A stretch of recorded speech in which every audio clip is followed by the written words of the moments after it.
సాధించాం. రాష్ట్రంలో పాలమూరు శాతవాహన విశ్వవిద్యాలయ ఆధ్వర్యంలో ఇంజనీరింగ్ మరియు లా కాలేజీలు, తెలంగాణ విశ్వవిద్యాలయం ఆధ్వర్యంలో ఇంజనీరింగ్ కాలేజ్, మహాత్మా గాంధీ విశ్వవిద్యాలయం ఆధ్వర్యంలో లా మరియు ఫార్మసీ కాలేజీలు, Rajiv Gandhi university of knowledge technologies ఆధ్వర్యంలో మహబూబ్ నగర్ క్యాంపస్ను నూతనంగా మంజూరు చేశాం. వీటికి అదనంగా ప్రభుత్వ పాలిటెక్నిక్ కాలేజ్ కోస్గిని ప్రభుత్వ ఇంజనీరింగ్ కళాశాలగా అప్గ్రేడ్ చేశాం. స్టేషన్ గన్పూర్, కే సముద్రం, గంగాధర, ధర్మపురి, పాకాల్, కోస్గి మరియు దేవరకద్రలో కొత్త ప్రభుత్వ డిగ్రీ కళాశాలలు ప్రారంభించాం. దీంతో రాష్ట్రంలో ప్రభుత్వ డిగ్రీ కళాశాల సంఖ్య 149కి పెరిగింది. రాష్ట్రంలో ఉన్న 57 పాలిటెక్నిక్ కళాశాలను అడ్వాన్స్డ్ టెక్నాలజీ సెంటర్లుగా ఉన్నతీకరిస్తున్నాం. యువతను భవిష్యత్ ఉద్యోగ అవకాశాలు కల్పించడానికి, ఎంటర్ప్రెన్యూర్లుగా ఎదగటానికి వీలుగా పాలిటెక్నిక్ కళాశాలలో 15 కొత్త కోర్సులు 2026-27 విద్యా సంవత్సరంలో ప్రారంభిస్తున్నాం.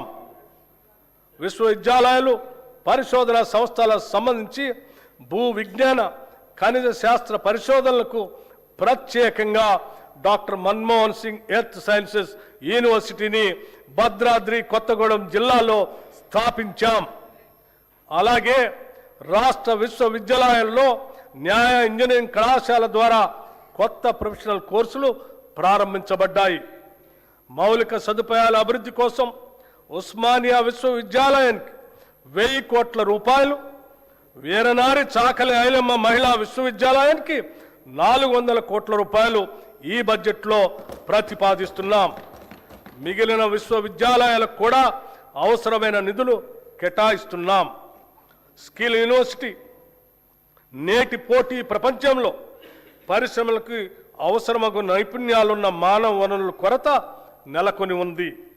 చాలా సందర్భాల్లో ఇంటర్మీడియట్ మరియు డిగ్రీ కళాశాల నుండి ఉత్తీర్ణులైన వస్తున్న మన విద్యార్థుల్లో ఆశించిన స్థాయిలో నైపుణ్యాలు ఉండటం లేదు. అలాగే అధునాతన ప్రత్యేక నైపుణ్యాలు అవసరమైన ఉద్యోగాలకు వారు పూర్తి స్థాయిలో సిద్ధంగా ఉండటం లేదు. ఈ అంతరాన్ని పూడ్చాలనే దార్శనికతతో అటు విద్యావంతులను, నిరుద్యోగ యువత ఎదుర్కొంటున్న ఇబ్బందులను, ఇటు పరిశ్రమలు ఎదుర్కొంటున్న నైపుణ్యం కలిగిన మానవ వనరుల కొరతను ఏకకాలంలో పరిష్కరించాలనే ఉద్దేశంతో మన రాష్ట్ర ప్రభుత్వం యంగ్ ఇండియా స్కిల్ యూనివర్సిటీని స్థాపించింది. పరిశ్రమల అవసరాలకు అనుగుణంగా ఆయా పరిశ్రమల భాగస్వామ్యంతోనే రూపొందించిన పాఠ్యాంశాల ద్వారా యువతకు ప్రత్యేక నైపుణ్యాలని అందిస్తాము. ఈ స్కిల్ యూనివర్సిటీని విద్యాశాఖ పరిధిలో తీసుకొని వస్తున్నాము. రాష్ట్రంలోని 65 ప్రభుత్వ ఐటీఐలను ఆధునిక పరిశ్రమ అవసరాలు తగినట్లుగా తీర్చిదిద్దేందుకు అడ్వాన్స్డ్ టెక్నాలజీ సెంటర్లుగా ప్రభుత్వం ఉన్నతీకరించింది.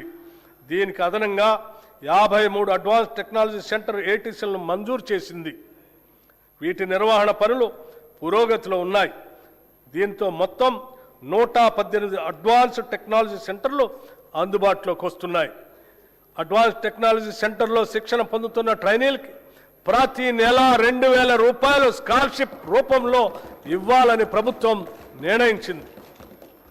నైపుణ్యాలకు సంబంధించిన అన్ని సంస్థలను ఒకే గొడుగు కిందకు తీసుకొని రావటానికి అడ్వాన్స్డ్ టెక్నాలజీ సెంటర్లు, పాలిటెక్నిక్ కళాశాలలు మరియు టామ్కామ్లను ఈ స్కిల్ యూనివర్సిటీ పరిధిలోకి తీసుకొస్తాం. యువతను బ్లూ కాలర్ ఉద్యోగాల కోసం సన్నద్ధం చేసేలా ఉస్మానియా యూనివర్సిటీ, జేఎన్టీయూ తదితర విద్యా సంస్థల తరహాలో ఈ విశ్వవిద్యాలయాన్ని తయారు చేయటమే మా ప్రధాన ఉద్దేశ్యం. 2047 నాటికి రాష్ట్ర ఆర్థిక వ్యవస్థను $3 ట్రిలియన్ స్థాయికి చేర్చాలనే మహోన్నత లక్ష్యంతో ఉన్నాం.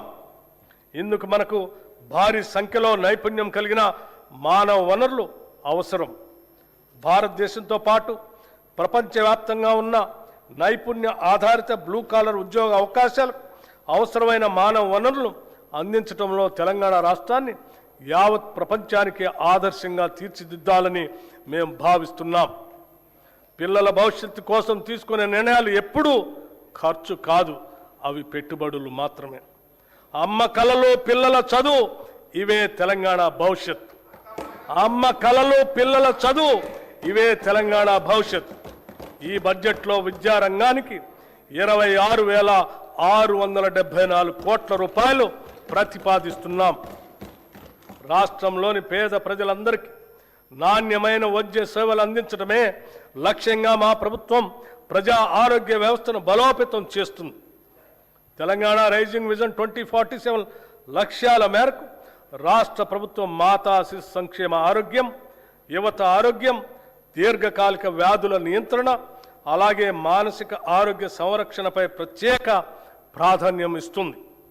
ప్రభుత్వ ఆసుపత్రులను బలోపేతం చేయడానికి జిల్లా కేంద్రాల్లో డే కేర్ క్యాన్సర్ సెంటర్లు, నాన్ కమ్యూనికబుల్ వ్యాధుల క్లినిక్స్, వృద్ధుల ప్రత్యేక క్లినిక్స్, పాలియేటివ్ కేర్ సెంటర్లు, ట్రాన్స్జెండర్ల కోసం మైత్రి క్లినిక్స్ ఏర్పాటు చేయబడ్డాయి. ఇంతకాలం గ్రాంటిన్ ఎయిడ్ సంస్థగా ఉన్న 12,720 బెడ్స్ సామర్థ్యం కల తెలంగాణ వైద్య విధాన పరిషత్తును పూర్తి స్థాయి ప్రభుత్వ సెకండరీ హెల్త్ కేర్ విభాగంగా చేస్తున్నాం. దేశంలో ఎక్కడా లేని విధంగా కేవలం అభివృద్ధి చెందిన దేశాలు మాత్రమే లభించే ప్రజల హెల్త్ ప్రొఫైల్ని రాష్ట్రంలోని ప్రజలందరికీ అమలు పరుస్తున్నాం. మానవ వనరుల సంక్షేమంలో భాగంగా రాష్ట్రంలోని ప్రజలందరి ఆరోగ్య రక్షణ అత్యంత ప్రధానమైంది. అందుకోసం ప్రజలందరి హెల్త్ ప్రొఫైల్ని సిద్ధం చేసి వారికి డిజిటల్ హెల్త్ కార్డులు అందజేస్తాం. వీటి నిర్వహణలో అత్యంత గోప్యతని పాటిస్తాం. నూతన వైద్య కళాశాలలు మరియు సంస్థలు గత ప్రభుత్వం కేవలం పేపర్ల మీదే మెడికల్, నర్సింగ్, ఇతర కళాశాలను చూపించి ప్రజల్లో ఒక భ్రమను కలిగింపజేసింది. కానీ మేము వాటిని వాస్తవ రూపంలో తీసుకొచ్చి వాటి నిర్మాణ పనులను ప్రారంభించాం. ప్రభుత్వ ఆసుపత్రుల్లో మౌలిక సదుపాయాల కల్పనపై మా ప్రభుత్వం ప్రత్యేక దృష్టి సారించింది. 2023 డిసెంబర్ నాటికి ప్రభుత్వ ఆసుపత్రుల్లో 30,377 పడకలు అందుబాటులో ఉండగా కొత్తగా ప్రారంభించిన 9 ప్రభుత్వ వైద్య కళాశాల ద్వారా మరో 1,980 టెరిషరీ కేర్ పడకలు అందుబాటులోకి వచ్చాయి. దీనికి అదనంగా మా ప్రభుత్వం ఏర్పడిన తర్వాత 2024 సంవత్సరంలో 4,540 కొత్త బెడ్స్ అందుబాటులోకి వచ్చాయి. 2026 చివరి నాటికి సనత్ నగర్, ఎల్బీ నగర్, అల్వాల్లోని టిమ్స్ ఆసుపత్రులతో పాటు నిమ్స్ విస్తరణ, వరంగల్ మల్టీ సూపర్ స్పెషాలిటీ ఆసుపత్రితో కలిపి మరో 6,582 టెరిషరీ కేర్ పడకల్ని అందుబాటులోకి తీసుకొని వస్తాం. ఇవి కాక సెకండరీ కేర్ ఆసుపత్రుల్లో 12,720 పడకలు ఉన్నాయి. దీంతో రాష్ట్ర ప్రభుత్వ ఆసుపత్రుల్లో మొత్తం టెరిషరీ కేర్ పడకల సంఖ్య 44,029కి చేరుకుంటుంది. భారత ప్రజా ఆరోగ్య ప్రమాణాల ప్రకారం ప్రతి 1000 మందికి ఒక పడక ఉండాలన్న నిబంధనను మనం గణనీయంగా అధిగమించడం మనందరికీ గర్వకారణం. నూతనంగా 17